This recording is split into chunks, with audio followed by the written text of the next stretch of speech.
بسم اللہ الرحمن الرحیم الحمدللہ رب العالمین والصلاة والسلام علی رسول النبی الکریم اما بعد۔ آج کے درس میں روزہ کی حالت میں مباح چیزیں کیا ہیں اور اسی طرح وہ کون سی چیزیں ہیں جن سے روزہ ٹوٹ جاتا ہے، دونوں چیزوں سے متعلق کچھ گفتگو کی جائے گی۔ اسلام ایک آسان دین ہے، چنانچہ اللہ تعالیٰ نے بندوں کو حرج اور تنگی سے نکالنے کے لیے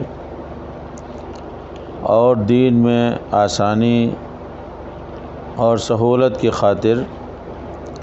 روزہ کی حالت میں اپنے بندوں کو کچھ چیزوں کی اجازت دی ہے کہ ان سے روزہ میں کوئی کمی واقع نہیں ہوتی۔ آج کے درس میں اختصار کے ساتھ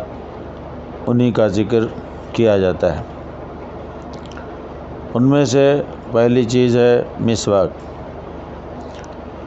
روزہ دار کے لیے جائز بلکہ افضل ہے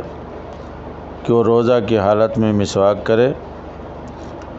اور روزے کی حالت میں مسواک کرنے سے نہ روزہ ٹوٹتا ہے اور نہ اس سے ثواب میں کسی طرح کی کوئی کمی ہوتی ہے، اس لیے کہ احادیث میں روزہ دار اور غیر روزہ دار کی تفریق کے بغیر سب کے لیے ہر نماز کے وقت یا ہر وضو کے وقت مسواک کو مسنون و مستحب بتایا گیا ہے۔ زیاد بن جریر سے مروی ہے کہ میں نے روزہ کی حالت میں عمر بن خطاب رضی اللہ عنہ سے زیادہ مسواک پر مداومت کرنے والا کسی کو نہ دیکھا۔ حضرت نافع ابن عمر رضی اللہ عنہما کے متعلق بیان کرتے ہیں کہ وہ روزہ دار کے لیے مسواک کرنے میں کوئی حرج نہیں سمجھتے تھے۔ ان دلائل سے چیز ظاہر ہوئی کہ روزے کی حالت میں مسواک کرنے سے روزے پر کوئی فرق نہیں پڑتا۔ دوسری چیز، کوئی شخص ناپاک ہو گیا اور اس کو غسل کی ضرورت پڑ گئی، یعنی غسل جنابت جسے کہا جاتا ہے۔ اگر کسی کو غسل جنابت کی ضرورت ہو گئی ہو اور غسل سے پہلے ہی فجر کی اذان ہو جائے تو اس سے روزہ میں کوئی کمی واقع نہ ہوگی، اس لیے کہ نبی کریم صلی اللہ علیہ وسلم کے عمل سے اس کا ثبوت ملتا ہے۔ ام المومنین حضرت عائشہ صدیقہ رضی اللہ عنہا اور ام المومنین حضرت ام سلمہ رضی اللہ عنہما سے مروی ہے کہ نبی کریم صلی اللہ علیہ وسلم اپنی ازواج مطہرات سے شباشی فرماتے تھے اور جنبی ہوتے تھے، اور فجر طلوع ہو جاتی تھی، پھر آپ غسل فرماتے اور روزہ رکھتے تھے۔ اس حدیث سے یہ مسئلہ معلوم ہوا کہ اگر کسی روزہ دار کو غسل جنابت کی ضرورت ہے احتلام کی وجہ سے یا کسی اور وجہ سے، اور طلوع فجر سے پہلے وہ غسل نہ کر سکا تو اس کا روزہ صحیح ہوگا، لیکن اس کے لیے ضروری ہے کہ وہ جلد ہی غسل کر لے تاکہ فجر کی نماز قضا نہ ہونے پائے۔ اسی طرح کلی کرنے اور ناک میں پانی ڈالنے سے بھی روزے پر کوئی فرق نہیں پڑتا ہے۔ کلی کرنے اور ناک میں آہستہ آہستہ پانی چڑھانے سے بھی روزہ میں کوئی نقص پیدا نہ ہوگا، جیسا کہ لقیط ابن صبرہ رضی اللہ عنہ سے مروی ہے کہ اللہ کے رسول صلی اللہ علیہ وسلم نے فرمایا کہ ناک میں پانی چڑھانے میں مبالغہ کرو، یعنی جب وضو کرو تو ناک میں پانی خوب کھینچ کر کے چڑھاؤ، الا یہ کہ تم روزہ سے ہو، یعنی روزے کی حالت میں ناک میں پانی آہستہ آہستہ چڑھانا چاہیے تاکہ ناک کے ذریعے پانی حلق تک نہ پہنچے، کیونکہ پیٹ میں خوراک یا کسی بھی چیز کے جانے کے دو راستے ہیں، ایک تو منہ کے ذریعے حلق کے راستے سے، اور دوسرا ناک کے ذریعے بھی اگر کوئی چیز پیٹ میں جاتی ہے تو اس سے روزہ ٹوٹ جایا کرے گا۔ اس حدیث سے معلوم ہوتا ہے کہ بحالت روزہ ناک میں پانی ڈالا جا سکتا ہے، مگر پانی بہت کھینچ کر نہیں چڑھانا چاہیے کہ خدا نخواستہ غیر ارادی طور پر ناک کے راستہ سے پانی معدہ میں داخل ہو جائے اور روزہ ٹوٹ جائے۔ اسی طرح چوتھی چیز کہ بوقت ضرورت کسی چیز کا چکھنا بھی جائز ہے، یعنی روزہ کی حالت میں کسی کھانا یا پھل وغیرہ کا ذائقہ چکھنے میں کوئی حرج نہیں ہے، بشرطے کہ احتیاط رکھا جائے کہ وہ چیز حلق سے نیچے نہ جانے پائے۔ خواتین کھانا بناتی ہیں، کبھی نمک زیادہ ہو جاتا ہے، کبھی نمک کم ہوتا ہے، تو اس کی اصلاح کی خاطر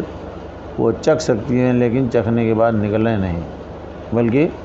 اس کو تھوک دیا کر۔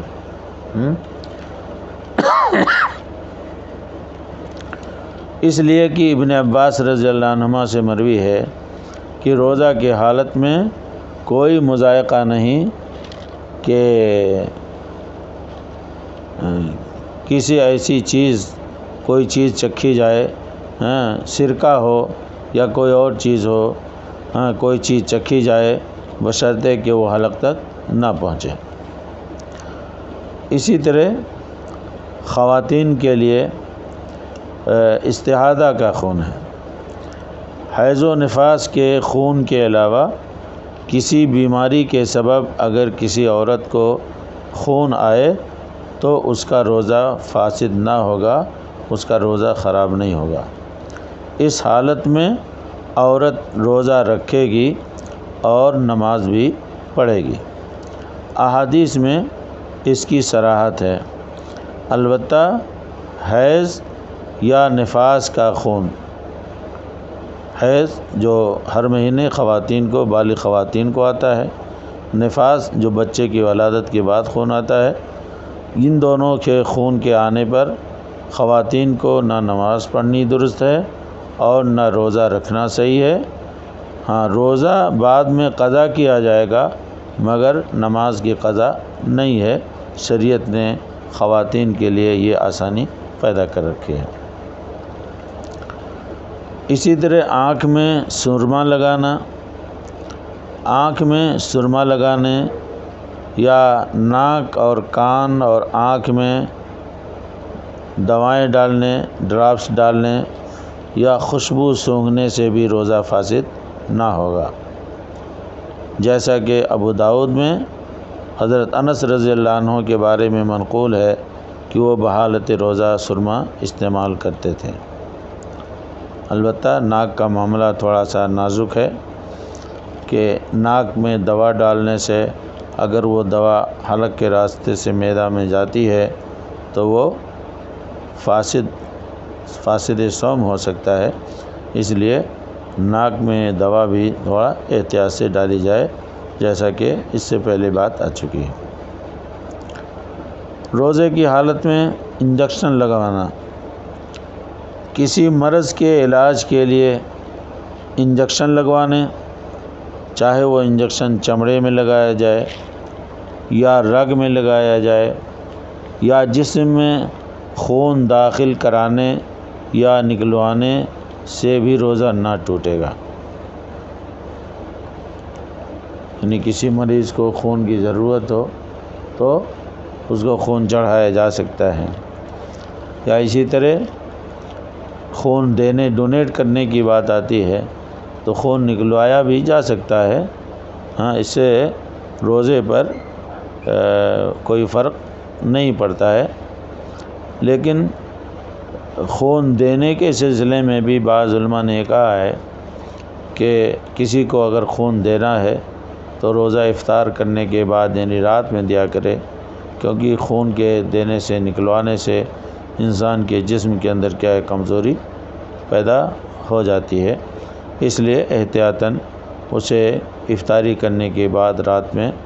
خون دینا چاہیے۔ روزے کی حالت میں خون ڈونیٹ کرنے سے احتیاط کرنا چاہیے۔ ہاں البتہ انجیکشن اگر طاقت کا ہو اور اس سے غذائی ضرورت پوری ہو رہی ہو، یعنی جسم میں طاقت کے لیے یا غذائی ضرورت پیٹ بھرا بھرا لگے، بھوک کا احساس نہ ہونے پائے، ان سب ضرورت کے لیے اگر کوئی انجیکشن لیا جاتا ہے تو اس کا استعمال روزہ کی حالت میں درست نہ ہوگا اور اس سے روزہ ٹوٹ جائے گا۔ اسی طرح اگر کوئی شخص بھول کر کے کھا پی لیتا ہے تو بھول کر کھانے پینے سے بھی روزے پر کوئی فرق نہیں پڑتا ہے۔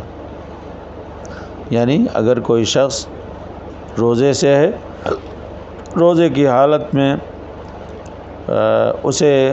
یاد نہیں رہا کہ وہ روزے سے ہے، بھوک لگ گئی، پیاس لگی،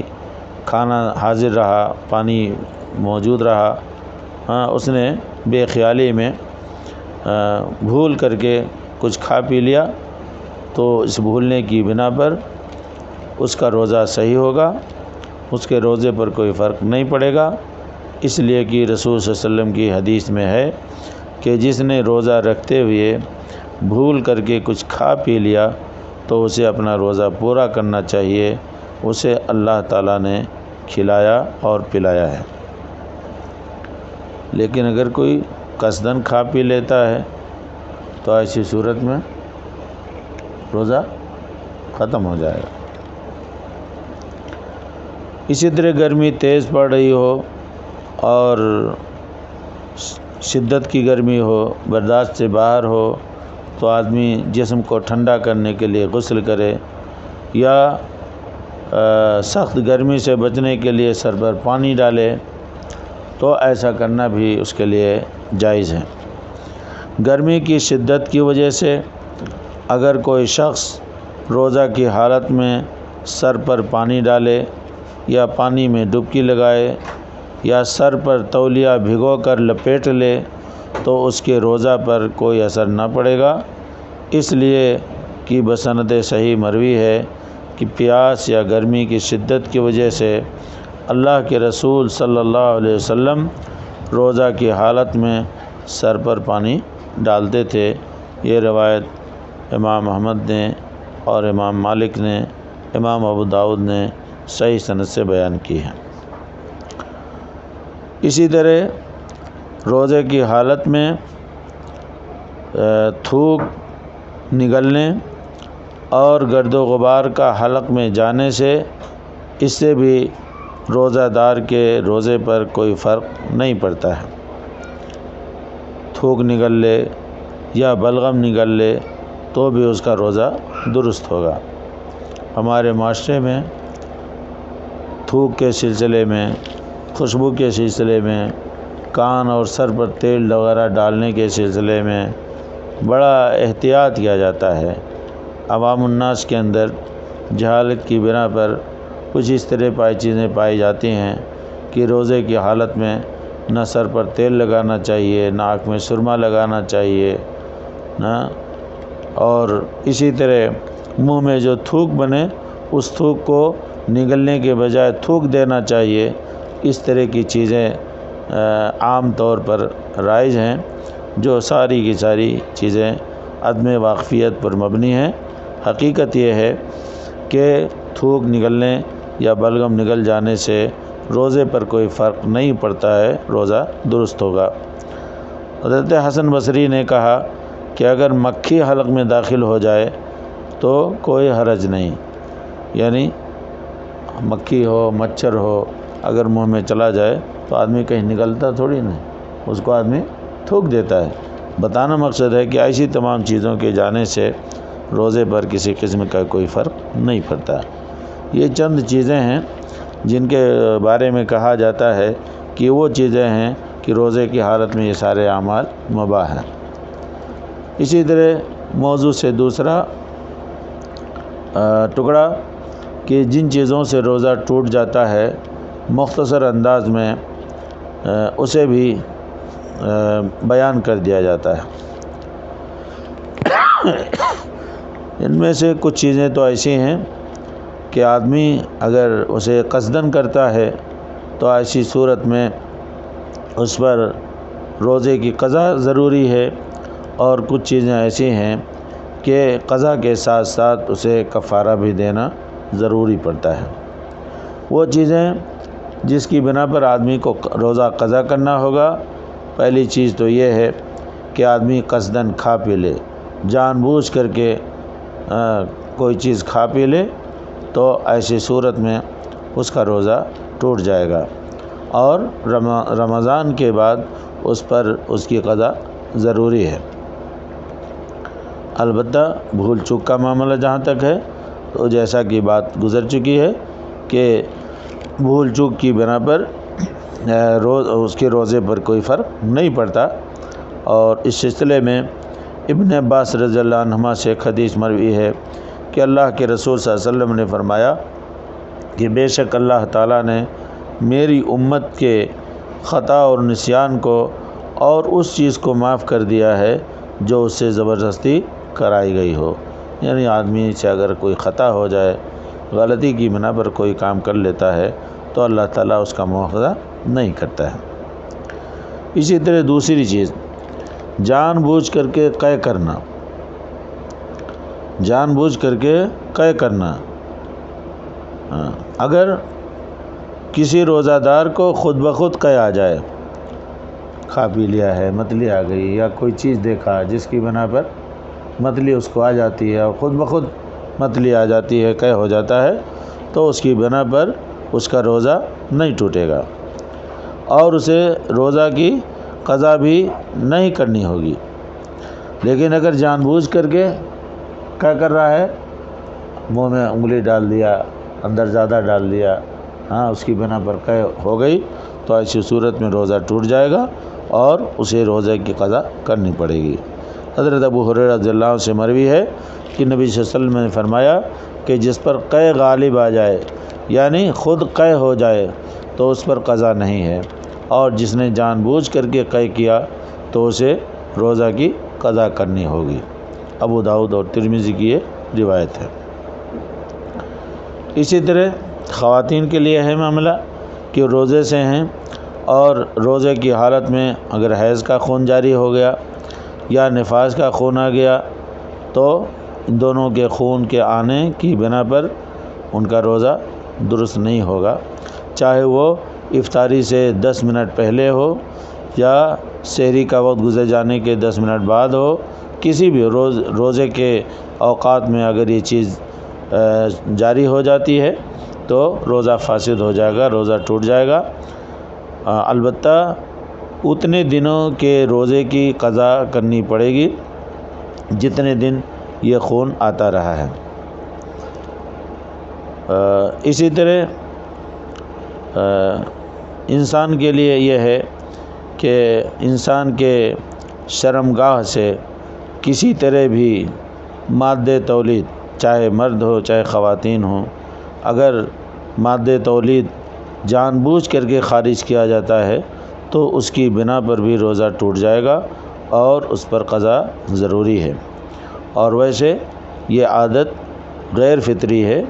اور شرعاً ناجائز ہے اور حرام ہے۔ لیکن اگر آدمی سو گیا اور سونے کی بنا پر خواب دیکھا، احتلام ہو گیا، خواب کی حالت میں اس کے کپڑے خراب ہو گئے، تو اس بنا پر اس سے روزہ فاسد نہیں ہوگا، کیونکہ ایک ایسی چیز ہوتی ہے جس سے بچنا انسان کے اختیار سے باہر ہے۔ تو دیکھیے خود بخود اگر یہ چیز ہو جائے تو آدمی مجبور ہے، اس سے روزے پر اثر نہیں پڑتا ہے، لیکن اگر جان بوجھ کر کے کوئی ایسی حرکت کرتا ہے جس سے اس کے کپڑے خراب ہوتے ہیں تو ایسی صورت میں اس کا روزہ فاسد ہو جائے گا اور اسے روزہ کی قضا کرنی ہوگی۔ اسی طرح روزہ توڑنے کی نیت، جیسے شروع میں بات آئی کہ آدمی کو روزہ رکھنے کی نیت کرنی ہوگی۔ تو اسی طرح بعض فقہا کا خیال ہے کہ اگر کسی نے روزہ توڑنے کی نیت کر لی، روزہ رکھا دن کے کسی بھی وقت میں اس نے روزہ توڑنے کی نیت کر لی تو اس کا روزہ ٹوٹ جائے گا، خواہ اس نے کچھ کھایا ہو، کچھ کھایا نہ ہو یا پیا بھی نہ ہو، اور نہ ہی کوئی ایسا کام کیا ہو جس سے روزہ ٹوٹ جاتا ہے، لیکن اس نے روزہ توڑنے کی نیت کی ہے۔ تو جب کسی نے روزہ توڑنے کی نیت کر لی تو اس کا روزہ لا محالہ فاسد ہو جائے گا۔ اس صورت میں بھی اس کی قضا ضروری ہے۔ اسی طرح وہ چیز کوئی آدمی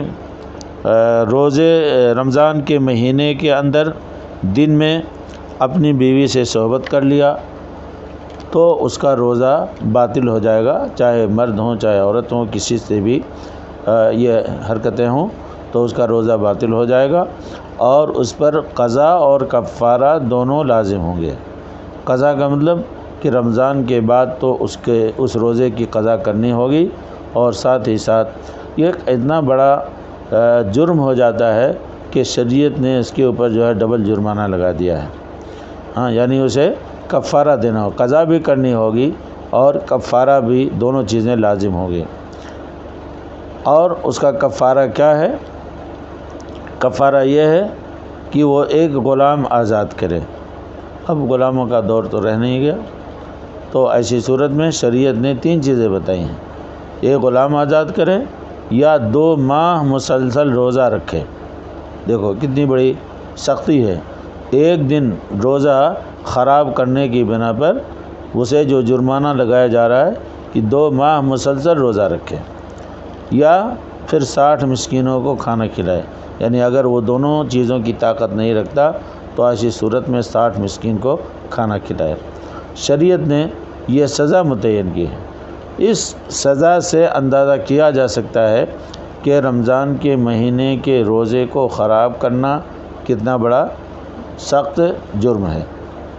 اچھا، جیسا کہ صحیحین اور سنن میں حضرت ابو ہریرہ رضی اللہ عنہ کی روایت میں اس بات کی صراحت ہے۔ اللہ تعالیٰ سے دعا ہے کہ اللہ رب العزت ہم سب کو صحیح معنوں میں خلوص کے ساتھ ماہ رمضان المبارک کے روزہ رکھنے کی توفیق عطا فرمائے، اور ایسے تمام مفسدات، روزے کو خراب کرنے والی چیزیں اور روزے کو برباد کرنے والی چیزیں، چاہے وہ اس کا تعلق بات سے ہو، قول سے ہو یا فعل سے ہو یا عمل سے ہو، ایسے تمام مفسدات صوم سے اللہ رب العزت ہم سب کو محفوظ رکھے اور سنت کے مطابق روزہ رکھنے کی توفیق بخشے، آمین۔ وصلی اللہ علی نبینا محمد وعلی آلہ وصحبہ اجمعین۔ والسلام علیکم ورحمۃ اللہ وبرکاتہ۔